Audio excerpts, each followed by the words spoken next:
Welcome to the Gray Area on 105.3 The Fan, the YouTube channel. Appreciate everyone subscribing to the 105.3 The Fan YouTube channel. You can also subscribe to my channel on YouTube at Kevin Gray Sports. And be sure to follow me on Twitter, Facebook, and Instagram. Also at Kevin Gray Sports. The Cowboys are in the middle of their bye week, so that means the attention turns to the NBA here for a little bit, as the NBA draft is on November the 18th, and the Dallas Mavericks own the 18th and 31st picks in this year's NBA draft. And the NBA season, honestly, is not that far away from us. The NBA agreeing with the NBPA that the season will begin on December 22nd, just 3 days before Christmas. So after a season that took over a year nearly to finish, for the 2019-2020 NBA season, we won't have to wait more than 2 months for the next NBA season to begin. And the Dallas Mavericks this past season went 43-32, albeit they struggled in clutch time games, going 17-24 in such games. But at the same time, a precocious young superstar who vaulted himself into an MVP candidate and an all-NBA first-team selection in Luka Doncic.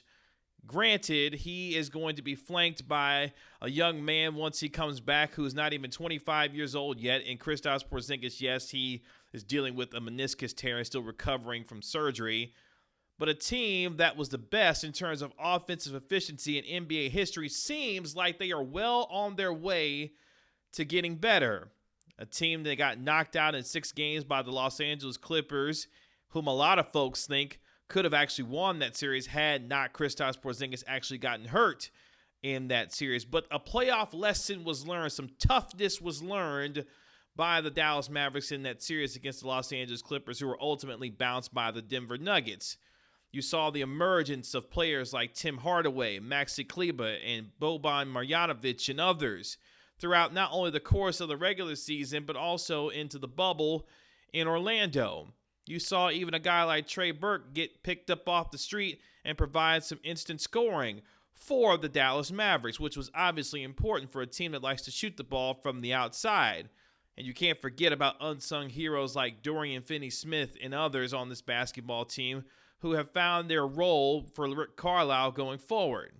But this team has gone through some changes. Stephen Silas is now the head coach for the Houston Rockets. He was the offensive coordinator, if you will, for this Dallas Mavericks basketball team. So he is now gone. As we mentioned, Kristaps Porzingis dealing with a meniscus tear and subsequent surgery, as still he recovers from there. Also, the Dallas Mavericks have a decision when it comes to Tim Hardaway. Or I should say Tim Hardaway has a decision about whether or not he will opt into his near $19 million player option for this upcoming season, which I honestly expect for him to do. I mean, you're in the middle of a pandemic. The salary cap's going to be a little bit lower, and you want to get all the guaranteed money that you can get. So I would imagine Tim Hardaway would opt in to his near $19 million option. And honestly, he has been a good fit for this team. While, yes, passive in terms of being a playmaker, he fits perfectly as a catch-and-shoot guy paired with Luka Doncic in this offense. And we saw the emergence of this offense with terms of Kristaps Porzingis and Luka Doncic. Kristaps Porzingis being placed at the center position once Dwight Powell dealt with a torn Achilles. And he's also a major question coming into this year. Also, Jalen Brunson dealing with rotator cuff surgery. So the Mavericks having dealt with some serious injuries throughout and up and down their roster. But their offense was unlocked when Kristaps Porzingis started playing at the 5 position and was able to play the pick and roll and the pick and pop and be able to shoot the ball from the 3-point line. Rick Carlisle lauding the fact that Kristaps Porzingis has become one of the best big men shooting from the 3-point line in NBA history. So when you have a young nucleus in combination in Kristaps Porzingis and Luka Doncic, who continues to get better, whom I thought, honestly, if he wasn't going to win the MVP, should have and could have won the most improved player of the year also, because I don't think a lot of us knew that he was going to take that leap. We knew he was going to be good in year number 2.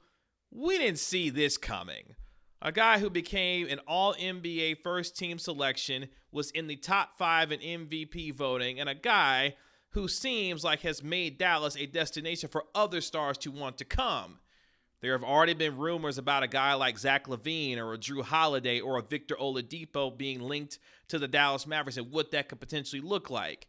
Then you start looking at the NBA draft, guys like Desmond Bane, Saddiq Bey from Villanova. You know, those kinds of guys, Kyra Lewis, Aaron Nesmith out of Vanderbilt, those kinds of names being linked to the Dallas Mavericks. And honestly, when you start looking at what they need a playmaking point guard, a veteran playmaking point guard, a little bit of toughness at the 4 position, the 3, the 4, so that you can have maybe a combo forward there. That's where Saddiq Bey comes in, the 6'7" forward out of Villanova, who I think looks a lot like Andre Iguodala in terms of his play, but is even a better shooter than Andre Iguodala was when he came out as a college player. So the Mavericks have a lot of opportunity here to move forward when you start thinking about what they will do this offseason in terms of free agency and the NBA draft. Some flexibility with the number 18 selection in this year's draft, maybe creating some trade partners, or looking, as they have already started to do, for their 3rd star to go with Kristaps Porzingis and Luka Doncic. Because one thing that Luka Doncic has actually done for this Mavericks team, not only creating it as a potential destination for other players to come and play, but he has opened up a championship window for the Dallas Mavericks right now. And when you have 2 superstars under the age of 25, you say, Kevin, what about Kristaps Porzingis' injury concerns? He's dealt with major knee injuries and other injuries to boot. Yeah, I understand that. But at the same time, when you pair him with one of the best medical teams in all of the NBA, plus what we saw and how he was unlocked with this offense, it's more so to think that this Mavericks team will be okay with Kristaps Porzingis, who, yes, is on a max contract. And you will have to think about, obviously, when Luka Doncic's contract comes up too, how you will continue to build around him. But you've seen what Rick Carlisle has done with this offense. Put shooters around Luka Doncic, put playmakers around him so that he doesn't have to always facilitate offense. One of the things that the Mavericks will have to consistently do for Doncic going forward is to manage how much he is the number 1 playmaker. He's the best scorer on this team, the best passer on this team, and arguably its best rebounder just behind Kristaps Porzingis. That's how good and how talented Luka Doncic is. So managing him, managing his load, and getting other playmakers and better defenders around him so that you can turn instant perimeter defense into instant offense in transition, you have the makings of a team that can compete at the top of the Western Conference.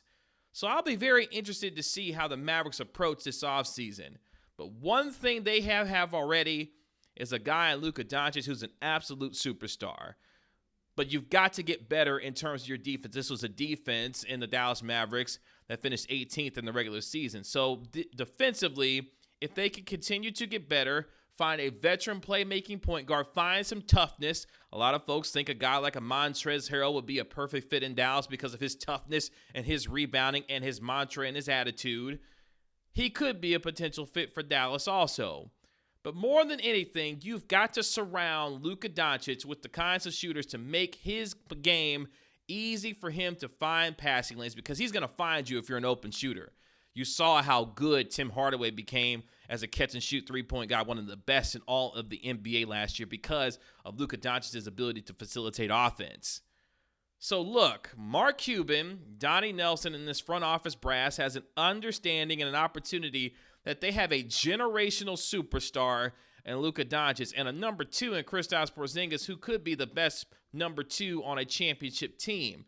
Granted, they find a 3rd star to come in and be able to supplement the kinds of scoring and output that a guy in Luka Doncic also puts out. And then surrounding him with shooters, playing better perimeter defense, being able to get more out of Dwight Powell on the defensive end if he's able to come back healthy from his Achilles injury, if the Mavericks decide to go ahead and keep him. If they do those things and be able to use the number 18 overall pick to find maybe a combo forward, if I'm picking and Saddiq Bey is there from Villanova, that's the guy I'm taking. But at the same time, the Mavericks, coming off a 43-32 season last year, yes, they were the 7th seed, could potentially have been even a 4 or a 5 seed. The future is extremely bright for the Dallas Mavericks. And if you're a Mavs fan for life, you're going to be so for a long time, because a championship window has been burst open by a 21-year-old superstar who needs a little bit more surrounding him to make this thing go?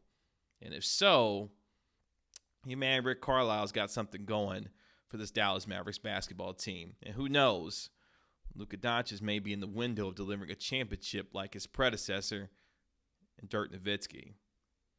You can find me on Twitter, Facebook, and Instagram at Kevin Gray Sports. Be sure to subscribe to my YouTube channel, also at Kevin Gray Sports, and also right here on a 105.3 The Fan YouTube channel. I'll talk to you later. Peace.